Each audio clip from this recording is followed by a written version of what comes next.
회장님, 혹시 그 목걸이 우리 할머니 거예요? 피도 눈물도 없다며 모두가 벌벌 떠는 정 회장님. 그 얼음장 같은 분의 목에 걸린 낡고 빛바랜 은목걸이를 본 순간 저는 들고 있던 찻잔을 떨어뜨릴 뻔했습니다. 세월에 반들반들해진 낡은 표면, 그리고 톱니바퀴처럼 파인 그 단면. 그건 저희 할머니가 평생을 애지중지 품고 사시던 반쪽짜리 목걸이와 소름 끼치도록 똑같았으니까요. 이바구 시작 전에 구독과 좋아요 부탁드리며 끝까지 함께 해주세요. 그날도 새벽 5시부터 저는 저택의 넓디 넓은 부엌 대리석 바닥을 닦고 있었습니다. 손끝은 독한 세제에 불어 하얗게 일어나 있었고 손등에는 어제 깨진 와인잔 조각에 베인 상처가 아직 덜 아물어 따끔거렸습니다. 하지만 그런 건 아무것도 아니었어요. 이 집에서는 아픈 티를 내는 순간 무능하다는 낙인이 찍히고 그건 곧 해고를 의미했으니까요. 제 등 뒤에서 구두 굽소리가 멈추더니 가사 총괄인 박 실장이 낮고 날카로운 목소리로 쏘아붙였습니다. 거기 식탁 모서리 아래 물기 남았잖아. 눈이 있어 없어? 회장님 아침 동선이야. 미끄러지기라도 하시면 너 하나로 끝나는 줄 알아? 저는 쥐고 있던 걸레를 꽉 움켜쥐며 서둘러 고개를 깊이 숙였습니다. 죄송합니다. 당장 다시 닦겠습니다. 죄송합니다라는 말은 이 저택에서 제 이름과도 같았습니다. 아침에 죄송합니다. 점심에 죄송합니다. 저녁에도 죄송합니다. 하루 종일 그 말을 수십 번 삼키고 나서 밤이 되면 좁은 다용도실 구석에 쪼그려 앉아 할머니한테 전화를 걸었습니다.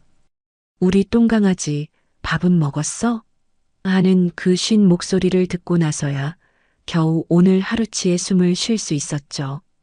정확히 말하면 숨을 쉬기 위해서 저는 여기에 있었습니다. 할머니의 심장약가, 끝없이 오르는 병원비, 그리고 2달이나 밀린 반지하 월세. 그 지독한 가난을 버티려면 누군가 제 머리를 짓밟아도 저는 바닥에 엎드려 버텨야만 했습니다. 아무리 서럽고 무시당해도 한 달에 한 번 통장에 꽂히는 월급만이 우리 두 식구의 유일한 생명줄이었으니까요. 그런데 오늘 아침은 공기가 달랐습니다. 저택 전체가 숨을 죽이고 심지어 바람조차 눈치를 보는 듯한 날. 정 회장님이 공식 일정이 없이 집에 머무시는 날에는 차라리 태풍이 치는 게 낫다고들 했습니다. 언제 어떤 이유로 그 서늘한 기분이 꺾일지 아무도 모르니까요. 아침 일찍부터 주방 한 구석에 모인 고참 여직원들이 농담처럼 수군거렸습니다. 야, 오늘은 숨도 조심해서 쉬어. 회장님 심기 불편한 날엔 우리 숨소리도 불경제야. 그 농담이 전혀 농담으로 들리지 않는 곳이 이 거대한 묘지 같은 저택이었습니다. 저는 은쟁반에 찻잔을 올리고 손바닥이 떨리지 않게 손가락 마디마디에 힘을 주었습니다. 아침 홍차. 정 회장님이 좋아하시는 온도보다 딱 반 도만 높아도 반 도만 낮아도 귀신같이 알아채는 분이었습니다. 그건 미각이 예민하다기보다 타인의 실수를 쥐고 흔들어 길을 꺾어놓는 지배자의 재주에 가까웠습니다. 박 실장이 앞장서고 저는 은쟁반을 든 채 그 뒤를 다람쥐처럼 조용히 뒤따랐습니다. 두꺼운 카펫이 깔린 복도를 지날수록 제 심장은 점점 더 빠르게 뛰었고 발바닥은 모래주머니를 매단 듯 무거워졌습니다. 거대한 떡갈나무 문 앞에 섰을 때 박 실장이 돌아보며 아주 작은 소리로 마지막 경고를 날렸습니다. 눈 마주치지 마. 대답은 예 아니면 아닙니다로 짧게 해. 쓸데없는 말 한마디라도 흘리면 그 자리에서 끝이야. 저는 핏기가 가신 입술을 깨물며 조용히 고개를 끄덕였습니다. 박 실장이 노크를 하고 문을 열자 차가운 에어컨 바람과 함께 묵직한 거실의 공기가 저를 삼키듯 밀려왔습니다. 정 회장님은 1인용 가죽 소파에 꼿꼿이 앉아 경제신문을 보고 계셨습니다. 하얗게 센 머리는 흐트러짐 없이 단정히 올려 묶여 있었고 신문을 쥔 손가락에는 차가운 광택이 번쩍이는 다이아몬드 반지가 끼워져 있었습니다. 안경 너머로 보이는 그 눈은 사람을 쳐다보기보다 쓸모가 있는지 없는지를 단번에 재단하는 칼날 같았습니다. 박 실장이 먼저 허리를 90도로 꺾으며 보고했습니다. 회장님, 아침 홍차 준비했습니다. 시선도 주지 않은 채 신문을 넘기는 바스락 소리와 함께 높지도 낮지도 않은 서늘한 목소리가 돌아왔습니다. 거기 테이블에 두고 나가. 저는 숨을 죽이고 한 걸음 앞으로 나아가 트레이를 조심스럽게 대리석 테이블에 올려두려 했습니다. 그때였습니다. 정 회장님이 고개를 살짝 돌리는 순간 그 화려한 실크 블라우스 옷깃 사이로 무언가가 미끄러져 나왔습니다. 은빛이 아니라 아주 오래된 은이 가진 탁하고 흐린 빛. 매끈하고 값비싼 새것이 아니라 달고 달아 사람의 체온과 세월에 반들반들해진 낡은 표면. 그리고 그 아래 마치 누군가 억지로 끊어낸 것처럼 톱니바퀴처럼 파인 거친 단면. 저는 트레이를 내려놓던 자세 그대로 온몸이 석고상처럼 굳어버렸습니다. 순간 반지하 단칸방의 풍경이 제 머릿속을 스치고 지나갔습니다. 벽지가 누렇게 뜬 작은 방, 낡아빠진 자개 장롱 맨 아래 서랍. 할머니는 그 서랍을 열 때마다 꼭 한 번 손을 멈추고 깊은 숨을 고르시곤 했습니다. 마치 열지 말아야 할 판도라의 상자를 여는 것처럼요. 그리고 오래된 옥양목 천주머니를 꺼내어 그 속에서 반쪽짜리 은목걸이를 꺼내 쥐고는 한참을 말없이 허공만 바라보셨습니다. 그 침묵이 저는 항상 무서웠습니다. 할머니가 차마 말하지 못하고 속으로 삼켜야 했던 아픔들. 내가 철없이 물어보면 할머니의 낡은 상처가 덧날 것 같아서 저는 일부러 단 한 번도 그 목걸이의 사연을 묻지 않았습니다. 가난한 우리 집에는 묻지 않고 덮어두어야만 하루를 버틸 수 있는 것들이 너무 많았으니까요. 그런데 지금 제가 평생 봐왔던 그 반쪽이 제 눈앞에 있는 것 같았습니다. 아니, 단지 비슷한 모양이 아니었습니다. 끊어진 각도, 낡은 무늬의 결, 세월에 긁힌 상처의 위치까지. 그것은 같은 모양이 아니라 완벽하게 하나의 뿌리에서 나온 같은 상처였습니다. 제 손끝이 파르르 떨리면서 은쟁반 위에 찻잔이 달그락하고 아주 작게 소리를 냈습니다. 그 미세한 소리에 박 실장의 눈빛이 당장이라도 제 목을 조를 듯 날카롭게 꽂히는 것이 느껴졌습니다. 하지만 저는 그 살벌한 시선을 느끼면서도 회장님의 목에서 도저히 눈을 뗄 수가 없었습니다. 정 회장님이 신경질적으로 신문을 넘기려는 순간 목걸이가 한 번 더 흔들렸고 그 거친 단면이 제 눈에 한 번 더 또렷하게 각인되었습니다. 그걸 보는 순간 뇌가 이성을 놓아버렸습니다. 그리고 제 입이 제 의지와는 아무런 상관없이 제멋대로 열리고 말았습니다. 회장님, 혹시 그 목걸이 우리 할머니 거예요? 말이 제 입술을 떠나 바닥에 떨어지자마자 거대한 거실의 공기가 거짓말처럼 멈췄습니다. 옆에 서 있던 박 실장이 헉하고 짐승처럼 숨을 삼키는 소리가 들렸고 저는 그제야 제가 무슨 짓을 저질렀는지 깨달았습니다. 제가 미친 게 분명했습니다. 대한민국 경제를 쥐고 흔드는 정 회장님에게 일개 말단 가정부가 감히 사적인, 그것도 말도 안 되는 질문을 던지다니. 이건 그냥 해고가 아니라 제 인생 자체를 시궁창에 처박아 달라는 자살 행위나 다름없었습니다. 정 회장님이 천천히, 아주 천천히 신문에서 눈을 떼고 고개를 들었습니다. 얼음 송곳 같은 그 눈이 저를 똑바로 향했습니다. 빨리 무릎을 꿇고 살려달라고 빌어야 하는데 이상하게도 고개가 숙여지지 않았습니다. 방금 뭐라고 했니? 그 말은 질문이 아니었습니다. 제 심장을 도려내려는 사형 선고에 가까웠습니다. 저는 목이 바싹 타들어가 장기침이 나올 것 같았습니다. 죄송합니다. 제가 회장님 목걸이를 보고 저희 할머니 목걸이랑 너무 똑같아서 제가 미쳤나 봅니다. 용서해 주십시오. 정 회장님은 찻잔으로 뻗으려던 손을 허공에 멈췄습니다. 그 꼿꼿하던 손끝이 아주 미세하게 파르르 떨린 것 같았습니다. 제가 너무 겁을 먹어 헛것을 본 걸까요? 아니면 그 무쇠 같은 분이 정말로 떨었던 걸까요? 정 회장님은 천천히 자신의 목으로 손을 가져갔습니다. 그리고는 낡은 은목걸이를 감싸 쥐더니 마치 누군가 그걸 빼앗아 가기라도 할 것처럼 아주 꽉 손등에 시퍼런 핏줄이 돋을 정도로 세게 움켜쥐었습니다. 그리고 억눌린 쇳소리가 입 밖으로 터져나왔습니다. 나가.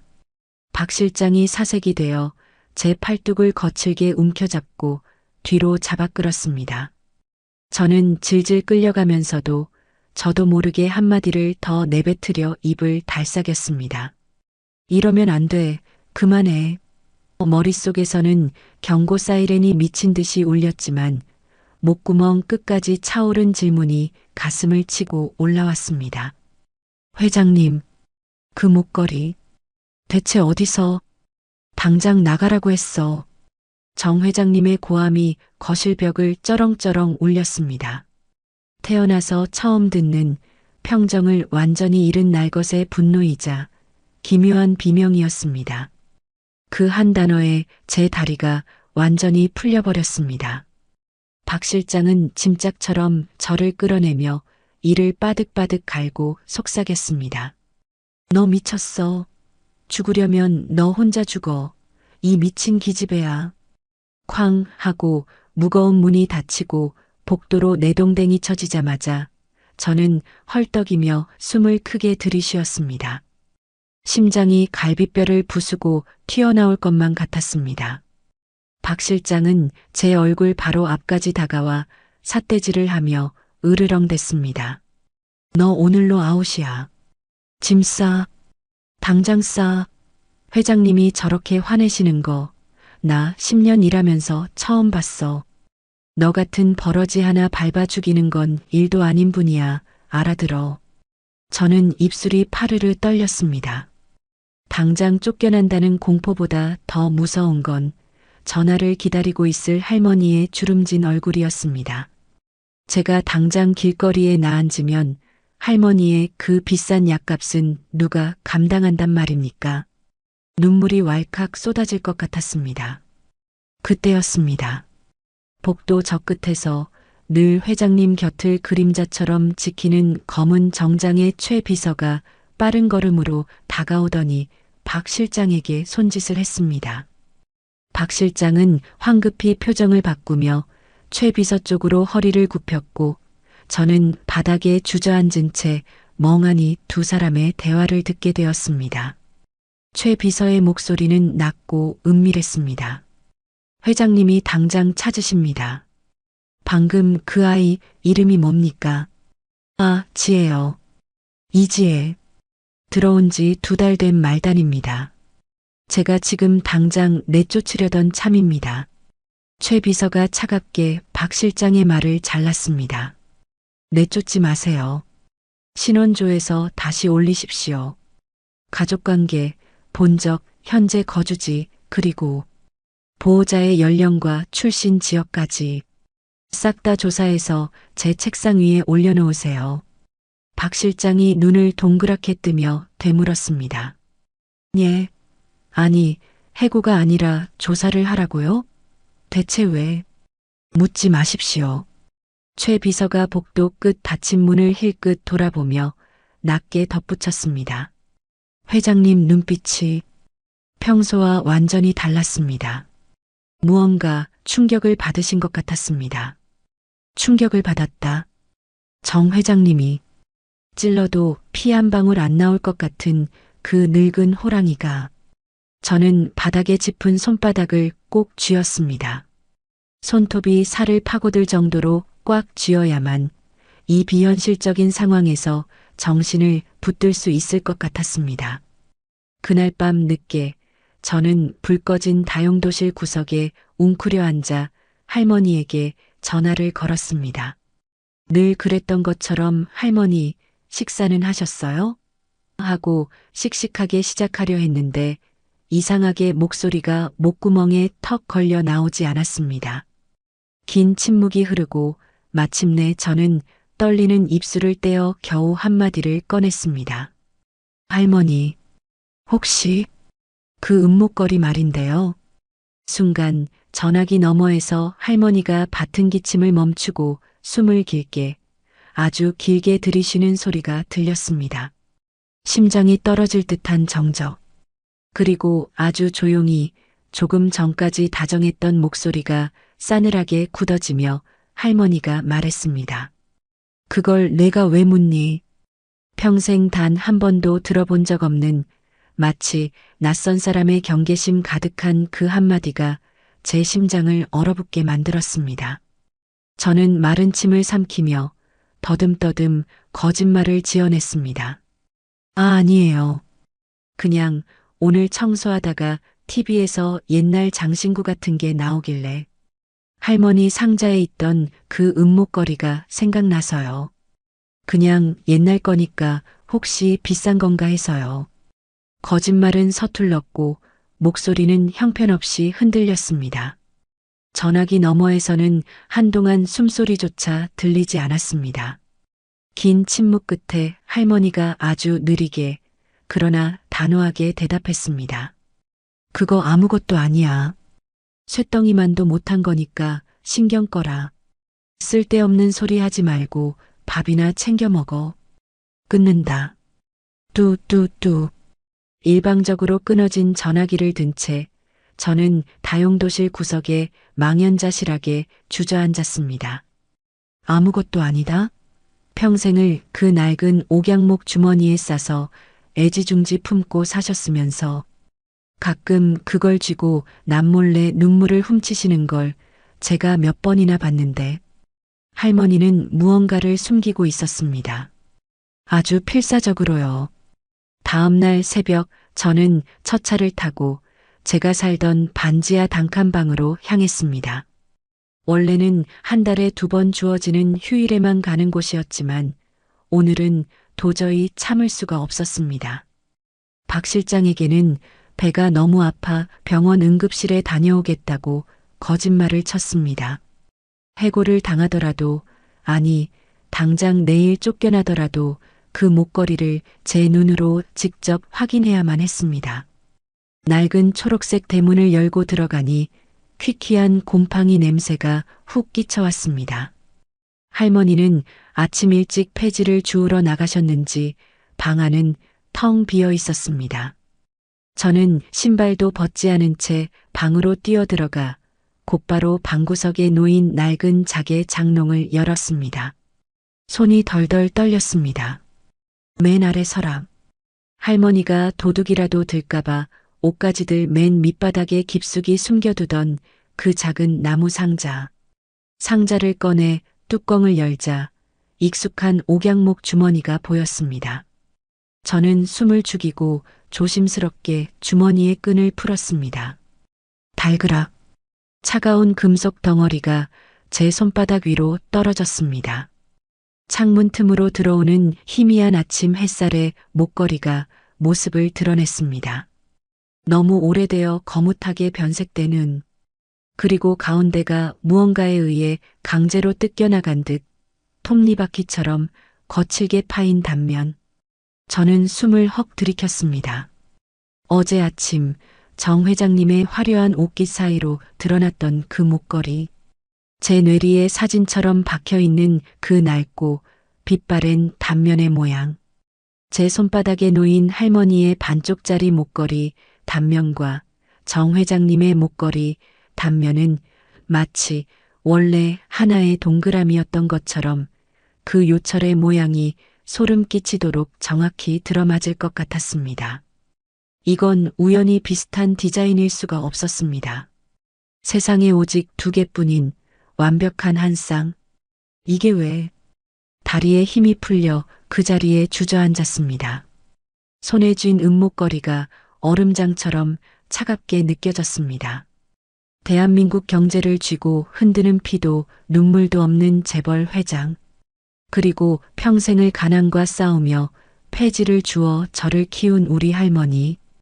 이 전혀 어울리지 않는 두 사람의 과거가 이 반쪽짜리 은목걸이로 단단히 묶여 있다는 사실이 제게는 숨막히는 공포로 다가왔습니다. 정 회장님이 그 목걸이를 보고 왜 그렇게 기겁하며 저를 쫓아냈는지, 최 비서가 왜 제 뒷조사를 시작했는지 이제야 퍼즐이 맞춰지는 것 같았습니다. 정 회장님은 과거에 어떤 끔찍한 진실을 감추고 있는 게 분명했습니다. 그리고 제가 그 판도라의 상자를 열어버린 겁니다. 같은 시각, 저택의 거대한 서재, 무거운 정막이 흐르는 가운데 정 회장님은 책상 너머의 창밖을 멍하니 응시하고 있었습니다. 그 꼿꼿하던 어깨가 오늘따라 유난히 작고 위태로워 보였습니다. 그녀의 오른손은 무의식적으로 목에 걸린 은목걸이를 꽉 쥐고 있었습니다. 문이 열리고 검은 정장의 최 비서가 소리 없이 들어왔습니다. 회장님, 지시하신 보고서입니다. 최 비서는 결제 서류철을 책상 위에 정중히 올려놓았습니다. 정 회장님의 시선이 천천히 그 서류철로 향했습니다. 그 아이 오늘 아침에 무단 결근을 했다고. 예. 박 실장에게는 응급실에 간다고 둘러댔지만 확인 결과 본인의 자취방으로 향한 것으로 파악되었습니다. 아마도 무언가를 확인하러 간 것 같습니다. 정 회장님의 눈빛이 차갑게 번뜩였습니다. 방자한 것. 감히 내 앞에서 그딴 허튼 소리를 짓거리다니. 목소리는 분노로 떨리고 있었지만 그 이면에는 묘한 두려움이 섞여 있었습니다. 당장 해고 처리하고 다시는 이 근처에 얼씬도 못하게 해. 박 실장에게 입단속 철저히 시키고 만약 내 목걸이에 대해 단 한마디라도 밖으로 새어나가면 박 실장 모가지도 날아갈 줄 알라고 전해. 정 회장님은 서류철을 거들떠보지도 않은 채 손등으로 신경질적으로 밀쳐버렸습니다. 평생을 완벽하게 통제해온 자신의 세계에 일개 말단 가정부가 균열을 일으키는 것을 단 1초도 용납할 수 없다는 태도였습니다. 하지만 최 비서는 물러서지 않았습니다. 오히려 한 걸음 더 다가서며 밀쳐진 서류철을 다시 정 회장님 앞으로 정중히 밀어놓았습니다. 회장님, 해고 처리는 당장이라도 할 수 있습니다. 하지만 이 보고서는 한번 확인하시는 게 좋을 것 같습니다. 정 회장님의 미간이 험악하게 구겨졌습니다. 내가 언제부터 내 조언을 들으면서 사람을 잘랐지? 조언이 아닙니다. 회장님께서 어제 지시하신 내용입니다. 그 아이의 보호자, 즉 할머니의 신원 조회 결과입니다. 최 비서의 말에 정 회장님의 손끝이 멈칫했습니다. 시선이 서류철의 표지에 머물렀습니다. 가져가. 쓰레기통에 처박아. 저런 근본도 없는 애송이가 짓거린 헛소리에 내가 놀아날 것 같아? 비슷한 목걸이는 세상 천지에 널렸어. 그냥 우연이야. 불쾌한 우연. 말은 그렇게 하면서도 정 회장님의 시선은 서류철에서 떨어지지 않았습니다. 호흡이 미세하게 가빠지고 있었습니다. 그것은 방어 기제였습니다. 평생을 외면하고 묻어두고 스스로에게 이미 죽었을 것이라 세뇌하며 죄책감으로부터 도망쳐온 세월. 그 철옹성 같은 방어벽이 무너지는 것을 본능적으로 두려워하고 있는 것이었습니다. 최 비서는 조용히 서류철을 펼쳤습니다. 보호자의 현재 이름은 이순덕입니다. 나이는 81. 그런데 흥미로운 점이 하나 발견되었습니다. 이순덕이라는 이름은 1953년 한국 전쟁 직후 부산의 한 보육원에서 새로 지어준 이름이었습니다. 그만해. 듣기 싫어. 당장 나가. 정 회장님이 버럭 소리를 질렀지만 최 비서는 굽히지 않고 다음 페이지를 넘겼습니다. 당시 보육원 기록을 뒤져봤습니다. 호적을 새로 만들기 전 보육원 원장 수녀가 남겨놓은 수기 기록입니다. 입소 당시 8살 남짓이었던 그 아이가 끝까지 자기 이름과 고향을 말하지 않고 입을 꾹 다물었다고 합니다. 매를 맞아도 밥을 굶겨도 절대 입을 열지 않았다고 적혀 있습니다. 순간 서재의 공기가 얼어붙었습니다. 정 회장님의 숨소리가 멎었습니다. 부산, 보육원, 8살, 그리고 절대 입을 열지 않았다는 아이. 최 비서는 서류의 맨 아랫부분을 손가락으로 가리켰습니다. 그런데 그 아이가 고열로 사경을 헤매던 밤에 헛소리처럼 내뱉은 말들이 기록되어 있습니다. 정 회장님의 눈동자가 미친 듯이 흔들리기 시작했습니다. 자리에서 일어난 그녀는 비틀거리며 책상 앞으로 다가갔습니다. 떨리는 손으로 최 비서가 가리킨 서류의 그 줄을 내려다보았습니다. 낡은 흑백 복사본, 빛바랜 잉크로 쓰인 글씨. 입소 아동 진술 언니가 말하지 말랬어. 내 이름 말하면 빨갱이들이 우리 아빠 약방처럼 다 불태워 죽인다고 했어. 나는 동네 정씨도 아니고 정윤이도 아니야. 언니가 수물했어. 정윤이. 정 회장님의 핏기 가신 입술 사이로 쇳소리가 새어나왔습니다. 흔하디흔한 이름표가 아니었습니다. 약방, 동네 정씨, 정윤이, 그리고 언니가 말하지 말랬어. 그 한마디에 정 회장님의 다리가 버티지 못하고 꺾였습니다. 쿵소리와 함께 가죽 의자에 주저앉은 그녀는 두 손으로 제 가슴을 쥐어뜯듯 움켜쥐었습니다. 목에 걸린 은목걸이가 거칠게 흔들렸습니다. 아니야, 아닐 거야. 내가 폭격 속에서 나 살겠다고 그 작은 손을 뿌리쳤는데 분명히 죽었을 텐데. 정 회장님의 어깨가 들썩이기 시작했습니다. 그날이 떠올랐습니다. 피난길, 인민군을 피해 숨어있던 산속. 어린 언니는 겁에 질린 8살 동생의 입을 틀어막으며 속삭였습니다. 윤희야, 누가 물어봐도 절대 이름 말하면 안 돼. 아빠 약방 불탄 것처럼 우리도 죽어. 알았지? 입 꾹 다물고 있어야 해. 그리고 갑작스레 쏟아진 폭격. 혼비백산하여 도망치던 중 짐이 무겁고 동생의 걸음이 느려지자 아주 찰나의 순간 언니는 동생의 손을 고의로 느슨하게 잡았습니다. 그리고 인파에 휩쓸려 동생의 작은 손이 쑥 빠져나가는 순간 뒤돌아보지 않고 혼자 뛰었습니다. 살아남은 죄책감. 내가 동생을 버렸다는 끔찍한 진실. 그 어린 동생은 낯선 보육원에 버려져서도 자기를 버린 언니의 마지막 당부를 지키기 위해 평생 자기 이름을 버리고 이순덕이라는 가짜 이름으로 폐지를 주우며 살아왔던 것입니다. 아, 피도 눈물도 없다던 대한민국 경제를 쥐고 흔든다던 늙은 호랑이의 입에서 창자가 끊어지는 듯한 짐승의 통곡이 터져 나왔습니다. 그것은 단순히 잃어버린 동생을 찾았다는 기쁨의 눈물이 아니었습니다. 70년 전 그 지옥 같았던 피난길의 기억.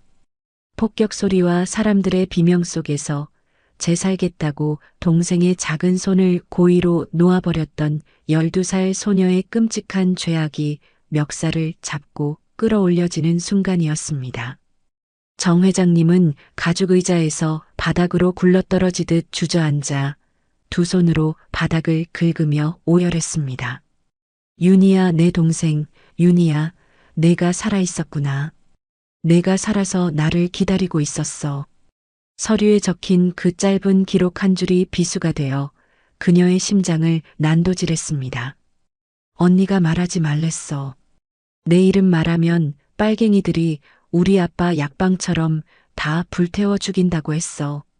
자신을 버리고 도망간 언니의 그 잔인한 마지막 당부를 지키기 위해 8살 난 핏덩이는 매를 맞고 밥을 굶으면서도 끝끝내 입을 열지 않았던 것입니다. 언니가 위험해질까봐. 언니가 한 말을 지켜야 살 수 있다고 믿었으니까. 그렇게 평생을 자기 이름조차 버린 채 이순덕이라는 가짜 이름으로 폐지를 주우며 이 늙은 나이까지 살아온 동생. 정 회장님은 목에 걸린 은목걸이를 미친 듯이 쥐어뜯었습니다. 목이 졸리는 듯한 고통 속에서도 그녀는 가쁜 숨을 몰아쉬며 중얼거렸습니다. 내가 널 죽였어. 내가 널 지옥에 버려두고 나 혼자 이렇게 나 혼자 호의호식하며 살았어. 용서하지 마, 윤희야. 제발 이 몹쓸 언니를 용서하지 마. 서재 문 밖에서 그 통곡 소리를 듣고 있던 최 비서조차 차마 문을 열지 못하고 고개를 숙였습니다. 언제나 얼음장 같던 회장님의 세계가 소리 없이 그러나 완벽하게 무너져 내리고 있었습니다. 같은 시각 반지하 단칸방. 저는 손에 쥔 반쪽짜리 은목걸이를 한참이나 들여다보고 있었습니다. 얼음장 같던 목걸이가 제 손바닥의 체온으로 조금씩 따뜻해지고 있었습니다.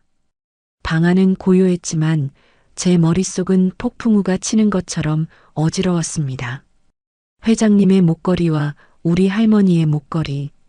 이 두 개가 원래 하나였다면 대체 두 사람은 무슨 관계란 말인가. 그때 장롱 안쪽 깊숙한 곳에서 낡은 공책 하나가 눈에 띄었습니다. 표지가 다해져 테이프로 덕지덕지 기워놓은 할머니가 오랫동안 써오신 가계부 겸 일기장이었습니다. 저는 홀린 듯이 그 공책을 꺼내 펼쳤습니다.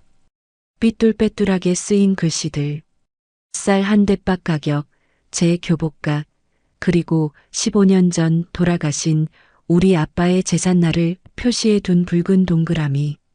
우리 아버지는 참 착한 분이셨습니다. 고아로 자란 할머니를 지극정성으로 모시겠다며 밤낮 없이 공사판을 전전하며 일하셨죠. 그러다 제가 중학교에 들어가던 해 겨울 무리한 야간 작업 중에 과로로 쓰러져 다시는 일어나지 못하셨습니다. 엄마는 그 가난과 빚을 견디지 못하고 아빠 장례식이 끝나자마자 도망을 쳤고요. 결국 할머니와 저 피 한 방울 섞이지 않은 듯 앙상하게 마른 두 여자만이 이 세상에 덩그러니 남겨졌습니다. 할머니는 아들을 잡아먹은 못난 어미라며 제 가슴을 치면서도 남겨진 어린 손녀를 굶기지 않으려고 눈보라 치는 날에도 폐지 리어카를 끄셨습니다. 공책의 중간쯤 아빠의 기일이 적힌 페이지 귀퉁이에 할머니가 꾹꾹 눌러 쓴 글씨가 보였습니다. 눈물방울이 떨어져 잉크가 번진 자국. 우리 불쌍한 아들. 나 같은 고아 애미 만나서 평생 허리 한번 못 펴고 고생만 하다 갔네. 내가 그날 우리 언니 손만 놓치지 않았어도 우리 아들이 이렇게 허망하게 가지는 않았을 텐데. 보고 싶다, 우리 아들. 그리고 우리 언니. 우리 언니? 저는 숨을 헉 들이켰습니다. 할머니에게 언니가 있었다니. 평생을 천의 고아로 피부치 하나 없이 살아온 줄로만 알았던 할머니에게 핏줄이 있었다는 사실이 머리를 얻어맞은 듯 충격적이었습니다. 그렇다면 정 회장님이 순간 제 등골을 타고 서늘한 소름이 쫙 번졌습니다. 정 회장님이 우리 할머니의 친언니라고? 그 피도 눈물도 없는 나를 벌레 보듯 무시하며 구박하던 그 무서운 노인네가 평생을 폐지 줍는 노인으로 살아온 우리 할머니의 핏줄이라고? 도저히 믿을 수 없는 현실이 저를 덮쳐왔습니다. 하지만 두 개의 반쪽짜리 목걸이, 그리고 공책에 적힌 할머니의 한 맺힌 글귀가 모든 진실을 가리키고 있었습니다. 저는 황급히 목걸이와 공책을 다시 상자 안에 넣고 깊숙이 밀어 넣었습니다. 심장이 미친 듯이 뛰었습니다. 이 사실을 당장 할머니에게 알려야 할까? 아니면 정 회장님에게 가서 따져 물어야 할까? 아니, 그건 자살 행위였습니다. 재벌 회장이 빈민가에서 폐지를 줍는 동생과 그 손녀를 가족으로 반길리 만무했습니다. 어제 아침 나를 내쫓던 그 서늘한 눈빛이 바로 그 증거가 아니던가요? 오히려 과거를 덮기 위해 나와 할머니를 쥐도 새도 모르게 처리해버릴지도 모른다는 공포가 밀려왔습니다. 가난한 사람들에게는 상상력이 곧 생존 본능이었습니다. 모른 척해야 해 입 다물고 이 집에서 조용히 나가야 해. 저는 그렇게 다짐하며 서둘러 저택으로 돌아갈 채비를 했습니다. 해고를 당하더라도 짐은 챙겨 나와야 했으니까요. 저택으로 돌아왔을 때 부엌의 공기는 어제보다 더 싸늘하게 얼어붙어 있었습니다. 고참 여직원들은 저를 보자마자 마치 역병 환자를 보듯 슬금슬금 피했고 박 실장은 팔짱을 낀 채 저를 노려보며 다가왔습니다. 너 미쳤어? 배가 아파서 병원을 가? 어디서 감히 거짓말을 쳐? 박 실장이 제 어깨를 거칠게 밀쳤습니다. 당장 짐 싸서 나가. 회장님이 너 꼴도 보기 싫으시단다. 이번 달 월급은 최 비서님이 따로 정산해 줄 테니까 뒷문으로 조용히 꺼져. 올 것이 왔구나 싶었습니다. 차라리 잘된 일이라고 스스로를 위로했습니다. 이 저택의 끔찍한 비밀에서 벗어나는 것이 우리 할머니를 지키는 유일한 방법일 테니까요. 저는 아무 말 없이 고개를 숙인 채 다용도실로 향했습니다.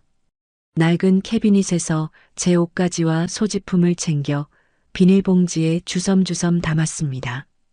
짐이랄 것도 없는 보잘것없는 제 20대의 파편들이었습니다. 봉투를 들고 뒷문으로 향하려던 그때였습니다. 잠깐, 낮고 묵직한 목소리. 등 뒤에서 들려온 그 소리에 박 실장도 저도 그 자리에 얼어붙었습니다. 천천히 뒤를 돌아보자 2층 계단 중간에 정 회장님이 서 계셨습니다. 평소에 꼿꼿하고 서늘한 모습이 아니었습니다. 머리는 약간 흐트러져 있었고 창백한 얼굴에는 묘한 피로감과 함께 아주 깊은 슬픔 같은 것이 스쳐 지나가는 듯 했습니다. 정 회장님이 계단을 내려와 제 앞으로 다가왔습니다. 박 실장이 황급히 허리를 굽히며 나섰습니다. 회장님, 제가 당장 내쫓으려던 참입니다. 심기를 불편하게 해드려 정말 죄송함. 시끄러워. 비켜. 정 회장님의 한마디에 박 실장은 파리해진 얼굴로 입을 다물고 뒤로 물러섰습니다. 정 회장님이 제 앞에 멈춰 섰습니다. 그 눈빛이 어제와는 확연히 달랐습니다. 분노나 경멸이 아니라 무언가 간절히 확인하고 싶어 하면서도 몹시 두려워하는 그런 흔들리는 눈빛이었습니다. 저는 비닐봉지를 쥔 손에 힘을 꽉 주며 입술을 깨물었습니다. 모른 척해. 아무것도 모른다고 해야 해. 정 회장님이 천천히 손을 뻗더니 제 어깨를 살며시 쥐었습니다. 그 서늘했던 분의 손이 미세하게 떨리고 있다는 것이 제 옷깃 너머로 고스란히 전해졌습니다. 그리고 잠시 후 갈라진 목소리가 거실의 정막을 깼습니다. 지혜야. 제 이름이었습니다. 2달 동안 일하면서 단 한 번도 너, 야, 거기라고만 불렸지 제 이름을 부른 적이 없던 분이었습니다.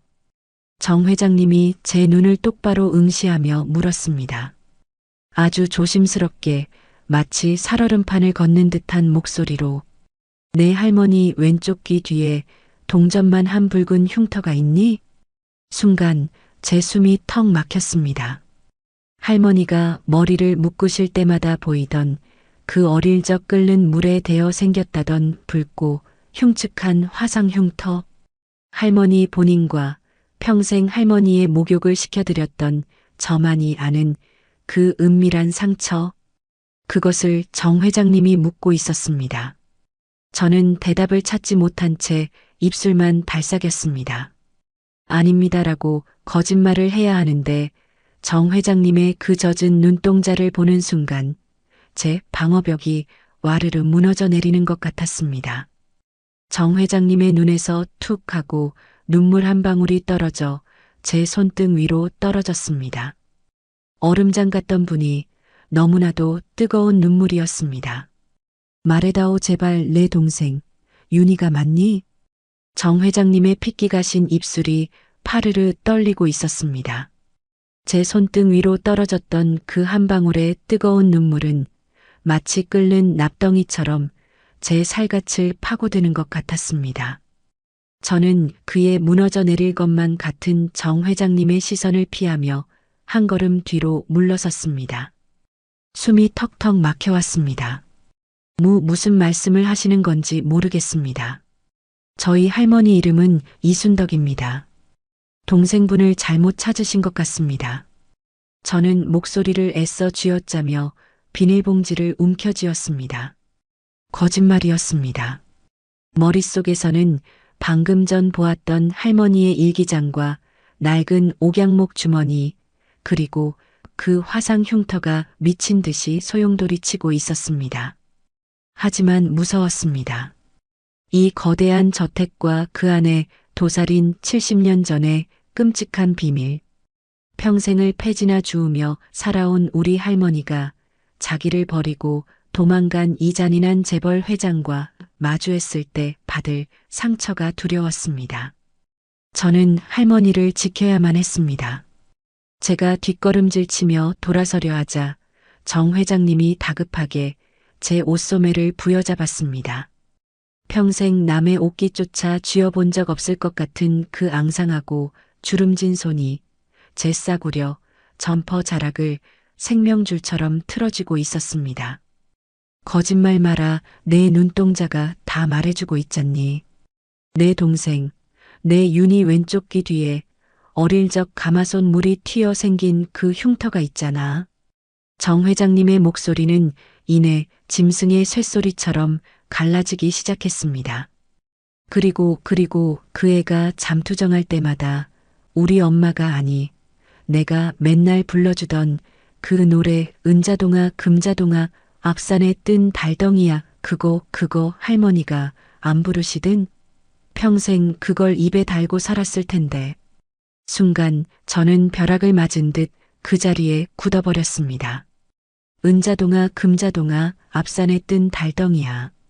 그건 제가 어릴 적 칭얼댈 때마다 그리고 할머니 본인이 열에 들떡 끙끙 앓으실 때마다 무의식 중에 웅얼거리던 바로 그 노래였습니다. 세상 흔한 자장가라 생각했지만 뒷부분의 가사는 늘 이상했습니다.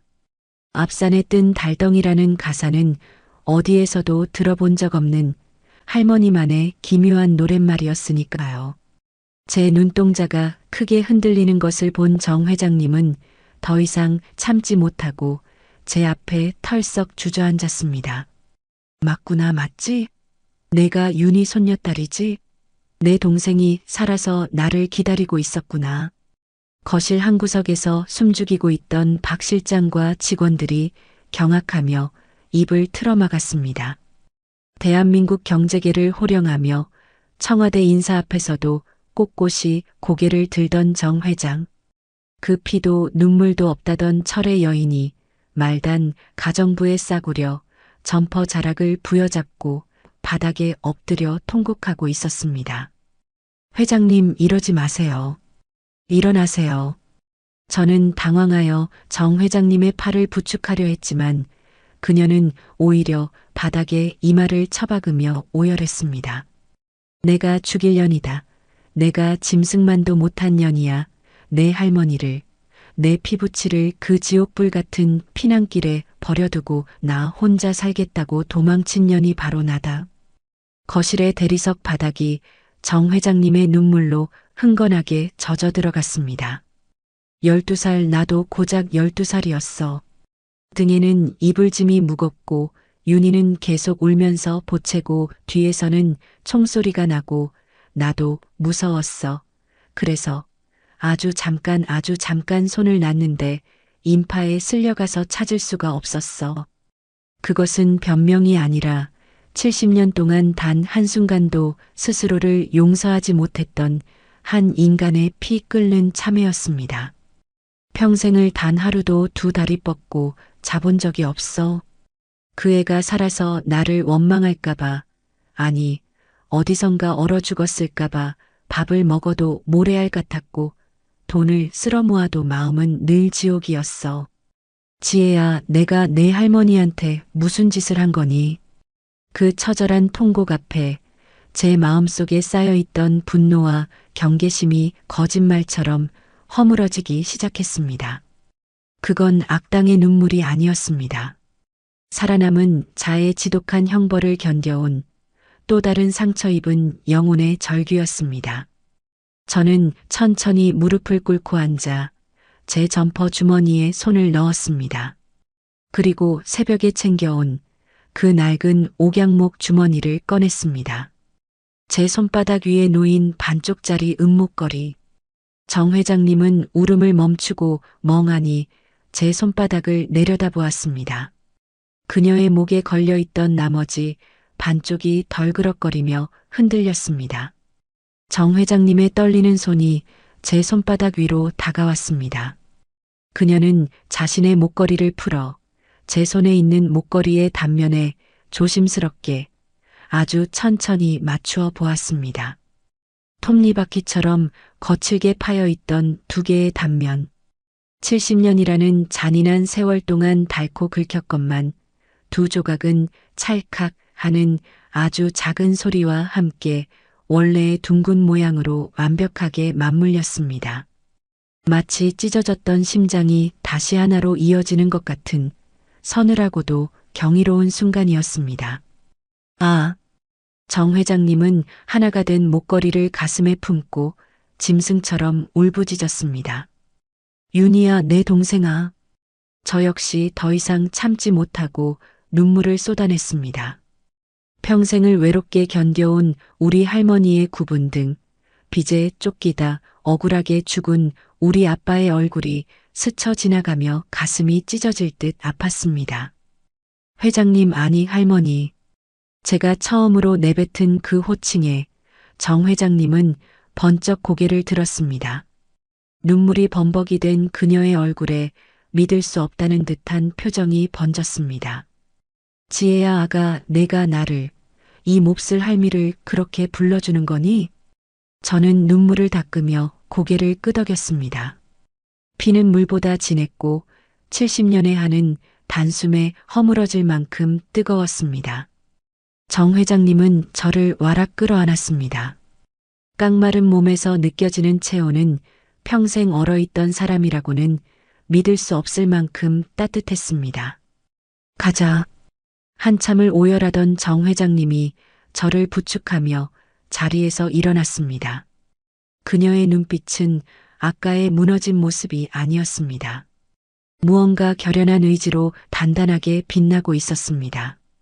당장 가자. 내 동생한테, 내 할머니한테, 살아서 내 눈앞에 나타나준 그 애한테 내 평생을 바쳐서라도 사죄해야 해. 무릎이 닳아 없어지도록 빌고 또 빌어야 해. 최 비서가 황급히 겉옷을 챙겨 다가왔습니다. 회장님, 차를 대기시키겠습니다. 하지만 지금 이 상태로는 무리가 있으십니다. 우선 진정을 하시고. 닥쳐. 정 회장님의 호통이 거실을 울렸습니다. 70년을 기다렸어. 1분 1초가 피가 마르는 세월이었어. 당장 차대. 지금 당장 지혜 집으로 간다.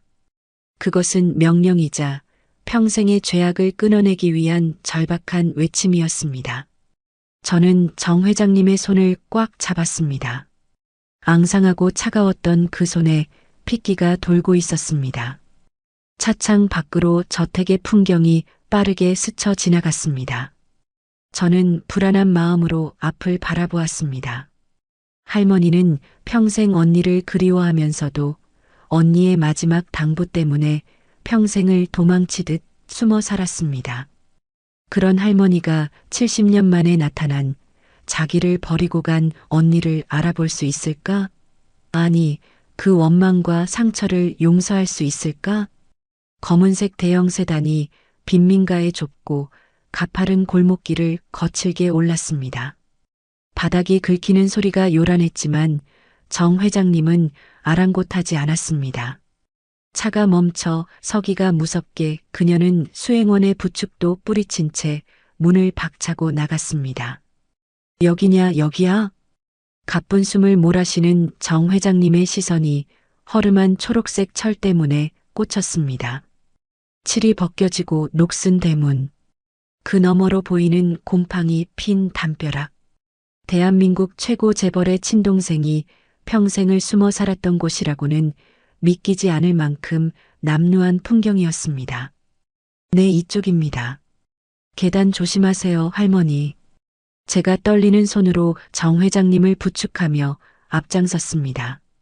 반지하로 이어지는 가파르고 습한 계단을 내려갈 때마다 정 회장님의 호흡이 거칠어졌습니다. 그것은 늙고 지친 육체 때문이 아니라 70년의 세월을 뛰어넘어 당장이라도 동생을 마주할 수 있다는 지독한 긴장과 두려움 때문이었습니다. 덜컹. 제가 낡은 미닫이 문을 열고 들어섰습니다. 할머니, 저 왔어요. 할머니, 제가 누구 모시고 왔는지 아세요? 저는 짐짓 밝은 목소리로 방 안을 향해 외쳤습니다. 좁은 방 안에서 할머니가 늘 입고 계시던 낡은 스웨터를 걸친 채 놀란 얼굴로 돌아보는 모습을 상상했습니다. 그리고 제 뒤에 선 정 회장님을 보고 그토록 그리워하던 언니를 알아보고 통곡하는 모습을 기대했습니다. 하지만 방 안은 서늘할 만큼 텅 비어 있었습니다. 아침 햇살이 비스듬히 떨어지는 방바닥에는 할머니가 늘 덮고 주무시던 낡은 이불만이 덩그러니 구겨져 있었습니다. 할머니, 어디 가셨어요? 폐지 주우러 나가셨나? 저는 불안한 마음을 억누르며 좁은 화장실과 다용도실을 열어보았지만 아무도 없었습니다. 정 회장님은 텅 빈 방 안을 멍하니 둘러보다가 방 한 구석에 놓인 낡은 작의 장롱과 그 옆에 가지런히 놓인 할머니의 낡은 털신을 보고는 입을 틀어막았습니다. 그 털신은 밑창이 닳고 닳아 구멍이 날 지경이었습니다. 평생 폐지를 줍고 식당 주방을 전전하며 살았다는 동생의 삶의 무게가 그 낡은 신발 한 켤레에 고스란히 담겨 있었습니다. 윤희야, 내 동생, 윤희야 어디 있니? 언니가 왔는데, 이 못난 언니가 왔는데 어디 간 거니? 정 회장님이 무너질 듯 벽을 짚으며 오열하려던 찰나였습니다. 아이고, 지혜 아니야? 지혜야, 너 여태 어디 있었어? 내가 내 전화통에 불이 나게 전화를 했는데. 열린 대문 밖에서 앞집 슈퍼마켓 아주머니가 숨을 헐떡이며 뛰어내려왔습니다. 아주머니의 얼굴은 사색이 되어 있었습니다. 아줌마, 우리 할머니 어디 가셨어요? 전화는 또 무슨. 어디 가긴 어디가. 내 할머니 오늘 아침에 폐지 리어카 끌고 나가다가 저기 언덕배기에서 쓰러졌어. 심장 부여잡고 숨 넘어가길래 내가 119 불러서 구급차 타고 갔단 말이야. 너 전화는 왜 안 받아? 네. 순간 눈앞이 새하얘졌습니다. 심장질환. 할머니가 평생 달고 살았던 지병. 최근 들어 숨차하는 횟수가 잦아지셨는데 결국 오늘 사달이 나고 만 것입니다. 어떡해. 우리 할머니 어떻게 어느 병원으로 가셨어요? 빨리 말해주세요. 제가 아주머니의 팔을 부여잡고 미친 듯이 소리쳤습니다. 저기 저 밑에 성모병원 응급실. 빨리 가봐. 구급대원이 상태가 안 좋다고 했어.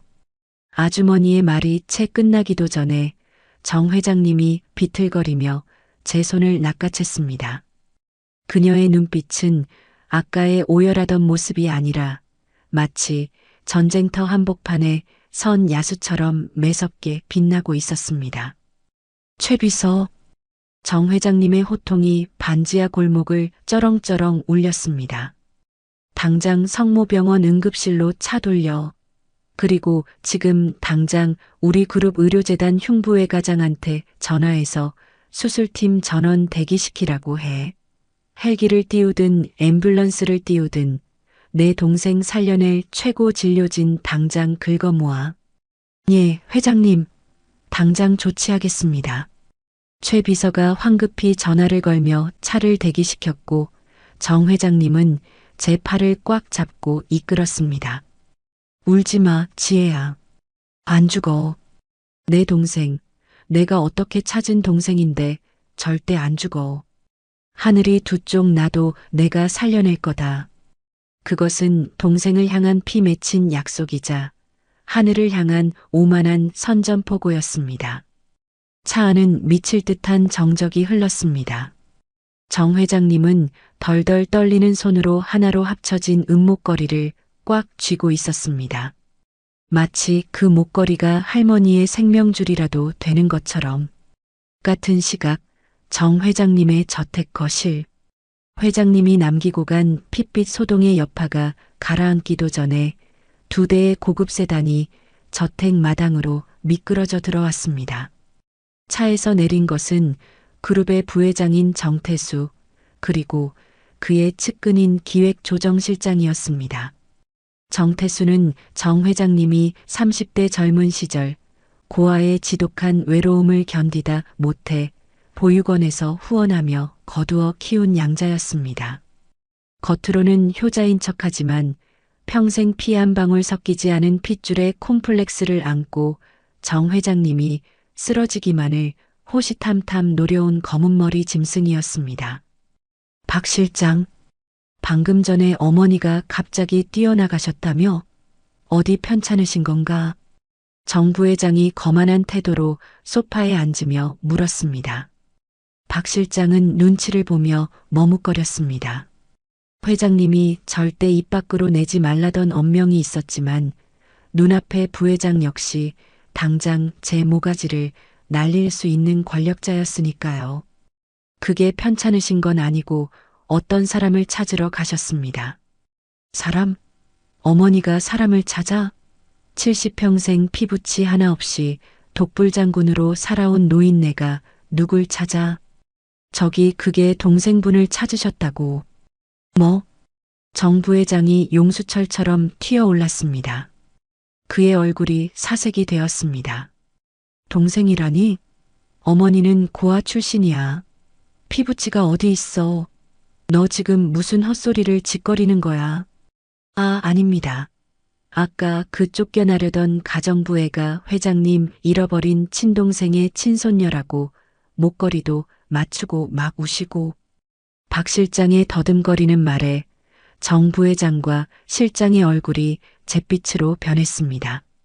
정 회장님의 막대한 재산과 그룹 경영권, 평생 핏줄이 없었기에 양자인 자신이 당연히 독식할 거라 믿어 의심치 않았던 정 부회장에게 갑자기 튀어나온 친동생과 친손녀의 존재는 그야말로 파멸을 의미했습니다. 재벌가의 피가 얼마나 무서운지 피 섞이지 않은 양자인 그가 가장 잘 알고 있었으니까요. 정 부회장의 눈빛이 독사처럼 번뜩였습니다. 실장, 당장 최 비서한테 사람 붙여. 어머니가 지금 어디로 갔는지 그 동생이라는 여편네가 누군지 샅샅이 뒤져. 그리고 필요하다면 언론에 흘릴 준비도 해도. 늙은 회장이 치매가 와서 노망이 났다고. 내 것을 굴러들어온 돌멩이들한테 뺏길 순 없어. 자신의 밥그릇을 뺏기지 않기 위한 짐승의 움직임이 시작되고 있었습니다. 병원 응급실 앞. 저와 정 회장님이 도착했을 때 할머니는 이미 성모병원의 비좁은 응급수술실로 들어간 상태였습니다. 환자 보호자분? 이순덕 환자 보호자분. 뛰어나온 당직 의사가 피 묻은 가운을 입은 채 저를 찾았습니다. 네, 저예요. 우리 할머니 괜찮으신가요? 상태가 아주 안 좋습니다. 급성 심근경색으로 쓰러지시면서 머리까지 부딪히셨어요. 당장 스텐트 시술을 해야 하는데 연세가 많으셔서 수술 중 심정지가 올 확률이 높습니다. 마음의 준비를 하시고 동의서에 사인부터. 의사의 말이 끝나기도 전에 정 회장님이 의사의 멱살을 잡듯 가운을 움켜쥐었습니다. 마음의 준비. 내가 뭔데 내 동생 명줄을 맘대로 끊어. 내가 당장 강남에서 최고 수술팀 헬기로 띄웠어. 그놈들 올 때까지 무슨 수를 써서라도 내 동생 심장 뛰게 만들어. 못 살리면 이 병원째로 다 박살 내버릴 테니까. 의사가 기겁하며 뒤로 물러섰고 쾅 하는 소리와 함께 응급실 문이 거칠게 열렸습니다. 정 회장님이 부른 그룹 의료재단의 최고 의료진들이 땀을 뻘뻘 흘리며 뛰어들어오고 있었습니다. 그들은 지체 없이 할머니가 있는 수술실로 밀고 들어갔습니다. 수술 중 빨간 불빛이 켜진 수술실 문 앞에서 정 회장님은 더 이상 호통치지 못하고 바닥에 주저앉았습니다. 그녀는 두 손을 모아 쥐고 미친 듯이 기도하기 시작했습니다. 평생 신 따위는 믿지 않는다던 철의 여인이 무릎을 꿇고 눈물을 뚝뚝 흘리며 하늘을 향해 애원하고 있었습니다. 살려주십시오. 제발 살려주십시오. 제가 평생 지은 죄 다 받겠습니다. 제가 가진 돈, 목숨 전부 다 내놓겠습니다. 그러니 제발 우리 윤희 얼굴 한 번만 나를 용서한다는 그 목소리 한 번만 듣게 해주십시오. 제발. 저는 그런 정 회장님의 등을 조용히 끌어안았습니다. 두 사람의 70년 한이 얽힌 목걸이가 수술실의 붉은 조명 아래서 슬프게 반짝이고 있었습니다. 수술실 앞 차가운 복도 의자에 주저앉은 정 회장님은 두 손을 꽉 쥔 채 고개를 숙이고 있었습니다. 무려 5시간. 70년의 세월에 비하면 찰나에 불과했지만 늙은 언니에게 그 시간은 지옥의 불구덩이를 걷는 것 같았습니다. 마침내 수술실 위를 붉게 밝히던 수술 중 램프가 탁 하고 꺼졌습니다. 자동문이 열리고 그룹 의료재단 흉부외 과장이 땀에 젖은 마스크를 벗으며 걸어 나왔습니다. 정 회장님이 비틀거리며 자리에서 일어났습니다. 어떻게 됐어? 내 동생 살았어? 목소리는 형편없이 갈라져 있었습니다. 의사가 깊은 숨을 내쉬더니 옅은 미소를 지으며 고개를 끄덕였습니다. 기적입니다, 회장님. 연세도 있으시고 심정지가 2번이나 왔는데도 환자분의 살고자 하는 의지가 대단하셨습니다. 수술은 성공적으로 끝났고 지금 막 의식을 찾으셨습니다. 아, 정 회장님의 다리가 크게 휘청였습니다. 제가 재빨리 회장님을 부축했습니다. 다행이에요. 할머니 다행이에요. 저 역시 참았던 눈물을 터뜨리며 정 회장님을 부둥켜 안았습니다. 정 회장님은 고맙다, 고맙다를 연발하며 제 등을 쓰다듬었습니다. 잠시 후 1인용 VIP 병실. 조심스럽게 병실 문을 열고 들어가자 산소 마스크를 쓴 채 하얀 시트 아래 누워있는 우리 할머니가 보였습니다. 얼굴은 창백했고 앙상한 손등에는 수액 바늘이 꽂혀 있었습니다. 정 회장님이 떨리는 걸음으로 침대 곁으로 다가갔습니다. 그리고 차마 그 손을 잡지도 못한 채 허공에 손을 띄운 채로 하염없이 눈물만 흘렸습니다. 윤희야, 내 동생 윤희야. 그 부름에 할머니의 닫혀있던 눈꺼풀이 미세하게 파르르 떨리더니 천천히 뜨였습니다. 초점 없는 눈동자가 허공을 맴돌다가 곁에 선 저를 발견하고는 안도의 빛을 띄었습니다. 제가 마스크를 살짝 내려드리자 할머니가 갈라진 목소리로 힘겹게 속삭였습니다. 지혜야, 우리 똥강아지 밥은 먹었니? 내 속을 또 썩였구나. 할머니 밥이 문제야? 제발 아프지 마. 놔두고 가지 마. 제가 할머니의 손을 쥐고 엉엉 우는데 할머니의 시선이 제 뒤에서 흐느끼고 있는 낯선 노파 정 회장님에게 머물렀습니다. 지혜야, 저분은 누구시냐? 순간 병실의 공기가 얼어붙었습니다. 정 회장님의 어깨가 크게 움찔했습니다. 70년의 세월. 8살의 어린아이는 81살의 백발노인이 되었고 12살 언니 역시 주름진 노파가 되었습니다. 얼굴만 보고 서로를 알아보기엔 너무도 잔인한 시간이 흘러버린 것입니다. 나야 윤희야, 나야 내 언니 정윤숙이야. 정 회장님이 무너지듯 침대 모서리를 부여잡고 오열했습니다. 하지만 할머니의 눈빛에는 두려움과 경계심만이 서려 있었습니다. 오히려 그 무서운 정 회장이라는 이름에 움츠러드는 듯 보였습니다. 언니라니요. 저는 고아입니다. 언니 같은 거 없어요. 사람을 잘못 보셨습니다.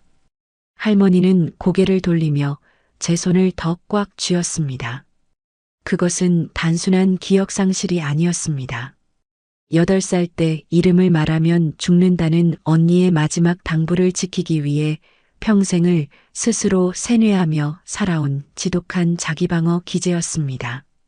자신이 정윤이라는 사실을 인정하는 순간 마음속에 묻어둔 끔찍한 상처가 터져버릴까봐 본능적으로 거부하고 있는 것이었습니다. 아니야, 윤희야. 내가 잘못했어. 내가 널 버렸어. 내가 그 지옥 같은 피난길에 널 버리고 혼자 살겠다고 도망쳤어. 제발 나를 용서하지 마. 나를 때리고 욕해하지만 내가 내 언니라는 것만은 부정하지 말아다오. 제발. 정 회장님은 짐승처럼 울부짖으며 무릎을 꿇었습니다. 하지만 할머니는 눈을 질끈 감은 채 고통스럽게 고개를 저었습니다. 나가세요, 지혜야. 저분 좀 나가시라고 해라. 머리가 아프다. 절망. 피 말리는 수술을 견디고 일어났지만 결국 그 피투성이 세월의 벽을 넘지 못하는 것일까? 저는 무릎을 꿇고 오열하는 정 회장님과 고통스러워하는 할머니 사이에서 어찌할 바를 몰랐습니다. 그때였습니다.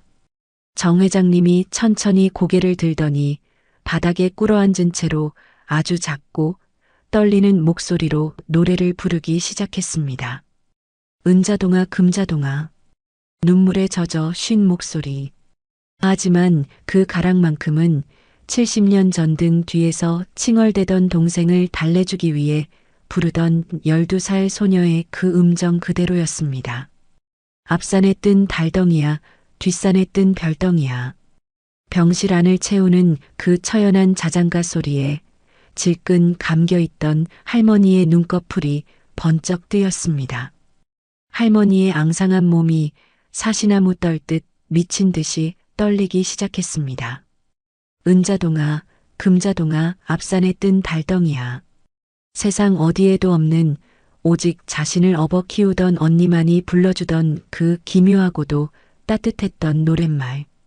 평생을 이순덕으로 살면서도 무의식 중에 흥얼거리며 남몰래 눈물 짓던 바로 그 노래. 아, 할머니의 입술 사이로 바람 빠지는 소리가 새어나왔습니다. 정 회장님이 비틀거리며 자리에서 일어났습니다. 그리고 목에 걸려있던 하나로 완벽하게 둥글게 맞물려진 은목걸이를 풀어 할머니의 눈앞에 보여주었습니다. 기억나니? 우리 아버지가 약방에서 우리 잠에 떨어지지 말라고 하나씩 나눠 걸어주셨던 거. 내가 내 반쪽이랑 하나로 합쳤어. 윤희야, 내 동생 윤희야. 할머니의 눈동자가 그 둥그러진 은목걸이에 꽂혔습니다. 톱니바퀴처럼 파여있던 거친 단면. 평생을 아프게 긁어대던 그 상처난 단면이 다른 반쪽을 만나 완벽한 동그라미가 되어 있었습니다. 70년 전 인민군을 피해 산을 넘던 밤, 언니 무서워. 나 놔두고 가면 안 되라며 언니의 옷자락을 쥐던 8살 꼬마. 그리고 울지 마, 윤희야. 언니가 지켜줄게라며 자장가를 불러주던 12살 언니. 머릿속 깊은 곳에 콘크리트처럼 봉인되어 있던 기억의 둑이 와르르 무너져 내렸습니다. 언니. 할머니의 핏기 가신 입술에서 70년 동안 단 한 번도 소리내어 부르지 못했던 그 단어가 터져 나왔습니다. 언니, 우리 언니. 할머니는 수액 바늘이 꽂힌 것도 잊은 채 상체를 일으켜 정 회장님을 향해 두 팔을 뻗었습니다. 윤희야. 정 회장님이 할머니를 와락 끌어안았습니다. 두 주름진 노파가 마치 70년 전 그 산속에 버려졌던 어린 소녀들처럼 서로의 목을 끌어안고 어린아이처럼 목 놓아 울기 시작했습니다. 언니가 말하지 말라고 해서 내 이름 말하면 죽는다고 해서 나 한 번도 내 이름 말 안 했어. 매 맞고 굶으면서도 나 정윤이라고 말 안 했어. 언니 찾으러 올까봐 기다렸어. 할머니의 피 맺힌 절규에 정 회장님은 제 가슴을 퍽퍽 치며 통곡했습니다. 내가 미친년이다. 내가 죽일 년이야. 나 살자고 이 어린 것을 사지에 버려두고 미안하다. 윤희야. 미안하다. 내가 남은 평생 내 피를 말려서라도 내 발밑에서 엎드려 살게. 두 사람의 통곡 소리가 병실을 가득 채웠습니다. 저는 병실 구석에 주저앉아 그 광경을 보며 소리 없이 오열했습니다. 70년이라는 잔인한 시간이 만들어낸 거대한 상처가 비로소 뜨거운 눈물 속에서 녹아내리고 있었습니다. 하늘이 무너져도 다시는 떨어지지 않을 것처럼 두 자매는 서로를 부둥켜 안고 놓지 않았습니다. 하지만 그 눈물겨운 상봉이 이루어지는 병실 문 밖, 문틈으로 새어나오는 통곡 소리를 차갑게 엿듣고 있는 그림자가 있었습니다. 바로 정 회장님의 양자, 정태수 부회장이 파견한 기획조정실장이었습니다. 그는 핸드폰을 꺼내 누군가에게 문자를 전송했습니다. 친동생이 확실합니다. 노인네가 제정신이 아닙니다. 이대로면 회장님의 전 재산과 지분이 저 동생과 손녀라는 굴러들어온 돌들에게 모조리 넘어갑니다. 곧이어 답장이 도착했습니다. 준비해둔 치매 진단서와 이사회 소집 안건 올려 내 피땀으로 일군 내 그룹을 핏줄이라는 이유로 빼앗길 순 없지. 밟아 죽여. 진짜 핏줄의 눈물겨운 상봉 뒤로 가짜 핏줄의 서늘한 칼날이 조용히 목을 겨누고 있었습니다. 햇살이 눈부시게 쏟아지는 정 회장님의 거대한 저택거실. 얼마 전까지만 해도 제가 무릎을 꿇고 바닥을 닦으며 숨조차 제대로 쉬지 못했던 그곳에 지금은 저와 할머니가 나란히 최고급 가죽 소파에 앉아 있었습니다. 할머니는 퇴원 후 정 회장님의 곁으로, 아니 언니의 집으로 완전히 거처를 옮기셨습니다. 평생 반지하 단칸방에서 곰팡이 냄새를 맡으며 살았던 할머니에게 이 넓고 화려한 공간은 도리어 가시방석 같았습니다. 할머니는 계속해서 몸을 움츠리며 비싼 찻잔을 만지작거리기만 했습니다. 언니 나 그냥 우리 집으로 가면 안 될까? 여기 너무 넓어서 어지러워. 저기 박 실장이라는 양반 눈치도 보이고. 할머니의 주눅든 목소리에 맞은편에 앉아 할머니의 손을 꼭 쥐고 있던 정 회장님의 눈시울이 다시 붉어졌습니다. 무슨 소리야, 윤희야. 여기가 내 집인데. 평생 그 험한 곳에서 고생시킨 것도 모자라. 또 어딜 간단 말이야. 이제부터는 내 옆에서 내가 입는 것, 먹는 것, 누리는 것 다 똑같이 누리며 살아. 내가 너한테 진 빚 갚게 해줘, 제발. 정 회장님의 목소리에는 단단한 애원과 집착이 서려 있었습니다. 저택의 고참 직원들은 말단 가정부였던 제가 졸지에 회장님의 친손녀가 되어 나타난 이 기막힌 상황에 입을 다물지 못했습니다. 저를 벌레 보듯 구박하던 박 실장은 이제 제 눈도 마주치지 못한 채 쩔쩔맸습니다. 하지만 이 평화는 폭풍 전야의 고요에 불과했습니다. 다음 날 아침 정 회장님이 본사로 출근한 사이 저택으로 불청객이 들이닥쳤습니다. 현관문이 거칠게 열리며 정태수 부회장과 기획조정실장이 구둣발로 거실 카펫을 짓밟으며 들어왔습니다. 거만한 표정의 정 부회장은 소파에 앉아있던 저와 할머니를 위아래로 훑어보며 코웃음을 쳤습니다. 박 실장, 우리 어머니가 치매가 단단히 오셨다고 들었는데 진짜로 이런 거지들을 집에 들이셨나? 그 모욕적인 단어에 할머니가 놀라 제 팔을 꼭 쥐었습니다. 저는 자리에서 일어나 할머니를 등 뒤로 숨기며 정 부회장을 노려보았습니다. 말씀 삼가세요. 회장님 동생분이십니다. 동생? 기가 막혀서. 정 부회장이 비릿한 미소를 지으며 제 앞으로 다가왔습니다. 야, 너 가정부로 들어온 지 몇 달 안 됐지? 어린 것이 머리가 아주 잘 돌아가네. 우리 어머니가 피난길 트라우마 있는 거 어디서 주워 듣고 낡은 목걸이 하나 구해서 사기치는 모양인데 내가 속을 것 같아? 사기라니요. 회장님이 직접 목걸이도 확인하시고 호적 조사까지 다 끝난 일입니다. 호적? 기록도 없는 6.25 때. 고아들 사연이야 꽤 맞추면 그만이지. 너희들 목적이 뭐야? 돈이지? 우리 노인네 눈물 쏙 빼놓고 유산 한 몫 크게 챙기려는 거잖아. 정 부회장의 폭언에 할머니가 사시나무 떨듯 떨며 일어섰습니다. 아닙니다. 우리 지혜는 그런 애가 아닙니다. 저는 언니 돈 같은 거 원하지 않아요. 그냥 우리 언니 얼굴 한번 본 걸로 족합니다. 지혜야, 나가자. 짐 싸라. 당장 나가자. 할머니는 눈물을 뚝뚝 흘리며 제 팔을 잡아 끌었습니다. 평생 남에게 폐 한 번 안 끼치고 억울해도 꾹꾹 참고 살아오신 할머니였습니다.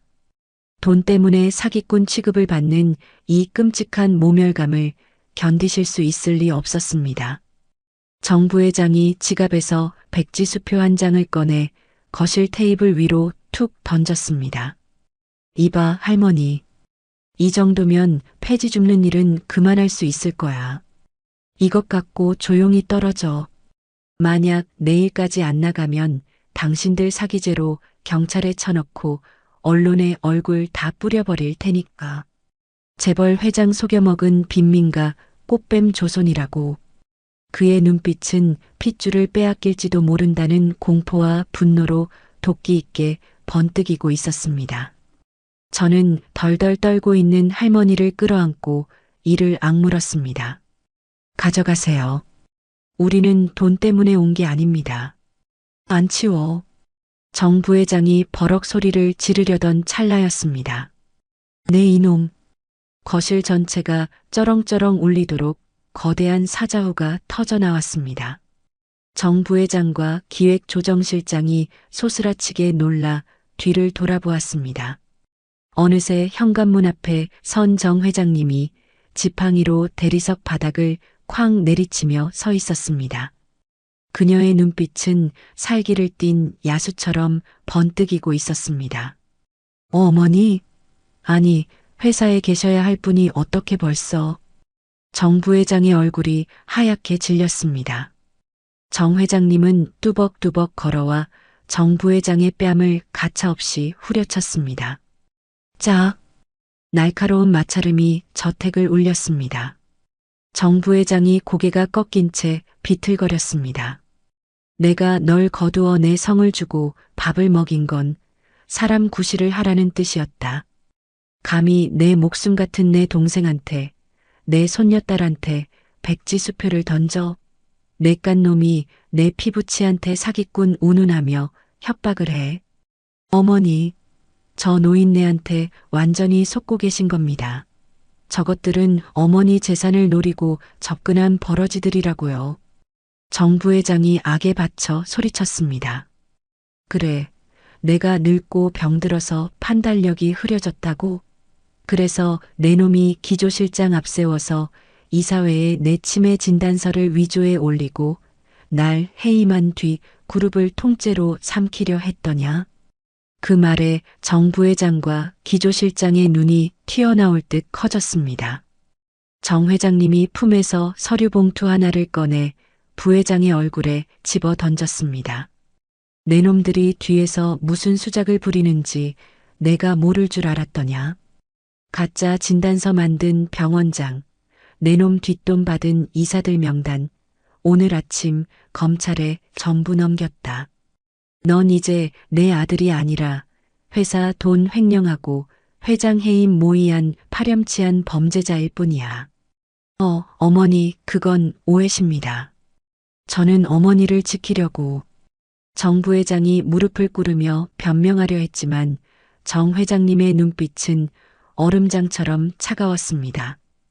최 비서, 당장 이놈들 끌어내. 그리고 그룹 내 이놈 라인들 모조리 색출해서 오늘부로 파면 처리해. 건장한 경호원들이 들이닥쳐 정 부회장과 기조실장의 팔을 꺾고 질질 끌고 나갔습니다. 어머니, 억울합니다, 어머니. 하는 정 부회장의 비명은 무거운 현관문이 닫히며 차갑게 끊어졌습니다. 거실엔 다시 무거운 정적이 내려앉았습니다. 정 회장님은 거친 숨을 고른 뒤 바닥에 떨어져 있던 백지 수표를 구둣발로 짓밟고는 할머니와 저에게 다가왔습니다. 그 얼음장 같던 얼굴이 동생 앞에 서자 다시금 무장해제되며 따뜻한 미소로 변했습니다. 놀라게 해서 미안하다, 윤희야. 언니가 진작에 저런 쓰레기들을 치웠어야 했는데. 언니, 우리 그냥 조용히 살자. 나 정말 돈이고 뭐고 다 필요 없어. 저런 무서운 일들 겪게 하고 싶지 않아. 할머니가 눈물을 훔치며 말했습니다. 하지만 정 회장님은 단호하게 고개를 저었습니다. 아니, 넌 그럴 자격이 있어. 70년 동안 내가 누려왔던 모든 것들, 절반은 내 것이야. 아니, 전부 내 것이야. 정 회장님은 저를 돌아보며 제 손을 꽉 잡았습니다. 지혜야, 너도 이제 말단 가정부가 아니야. 넌 내 핏줄이고 정윤이의 친손녀야. 내가 이뤄놓은 이 모든 것, 이제 우리 진짜 가족을 위해 쓸 거다. 그 순간 저는 깨달았습니다. 이 거대한 부와 권력이 평생 외로웠던 노파에게는 그저 동생을 되찾기 위한 도구에 불과했다는 것을, 그리고 이제 70년의 지독한 가난과 억울함을 보상받을 진짜 시간이 시작되었다는 것을. 지혜야, 내일 나랑 같이 본사로 출근하자. 내 동생의 손녀딸이 누군지 그들에게 똑똑히 보여줄 시간이다. 다음 날 아침 정 회장님의 거대한 저택 앞. 불과 며칠 전까지만 해도 저는 남들이 깨기 전 새벽별을 보며 뒷문으로 출근하던 말단 가정부였습니다. 쓰레기 봉투를 양손에 쥐고 발소리조차 죽여가며 걷던 그 길에 지금은 검은색 대형 세단이 미끄러지듯 다가와 섰습니다. 최 비서가 정중하게 뒷좌석 문을 열었습니다. 아가씨, 타시지요. 아가씨. 그 단어가 제게는 아직도 낯설고 어색했지만 정 회장님은 제 어깨를 단단히 감싸주며 미소 지었습니다. 가자, 내 손녀딸. 세상이 널 어떻게 대하는지, 내가 어떻게 세상을 밟고 서는지 보여주마. 그룹 본사 로비에 들어서자 수십 명의 임원진이 도열해 있었습니다. 어제 정 부회장 일당이 끌려나간 후 사내는 숨소리조차 들리지 않을 만큼 바짝 얼어붙어 있었습니다. 그들의 시선은 정 회장님의 곁을 당당히 걷고 있는 저에게로 쏠렸습니다. 싸구려 점퍼 대신 맞춤 정장을 입고 구분등 대신 허리를 꼿꼿이 편 저를 보며 그들은 경악을 금치 못했습니다. 정 회장님은 거대한 대회의실 상석에 앉아 마이크를 잡고 흔들림 없는 목소리로 선언했습니다. 모두 들으세요. 내 옆에 있는 이 아이는 내 잃어버린 친동생 정윤이의 하나뿐인 혈육, 이지혜입니다. 오늘부로 지혜는 그룹경영 기획실 산하본부장으로 입사하여 본격적인 후계자 수업을 시작할 것입니다. 좌중이 술렁였지만 감히 방귀를 드는 자는 아무도 없었습니다. 저는 떨리는 손을 테이블 밑으로 꽉 쥐었지만 정 회장님의 눈빛을 마주하고는 이내 고개를 당당히 들었습니다. 잘 부탁드립니다. 이지혜입니다. 그것은 단순히 재벌 3세로서의 낙하산 인사가 아니었습니다. 가난과 멸시 속에서도 할머니를 지키기 위해 독하게 버텨온 제 인생에 대한 70년 전 언니가 동생에게 진 빚을 갚기 위한 장엄한 보상식이었습니다. 그날 오후 저와 정 회장님은 퇴근길에 곧장 구청으로 향했습니다. 할머니를 모시고 가야 할 가장 중요한 일정이 남아 있었기 때문입니다. 구청 민원실 앞 의자에 앉아있던 할머니는 영문을 모른 채 두리번거렸습니다.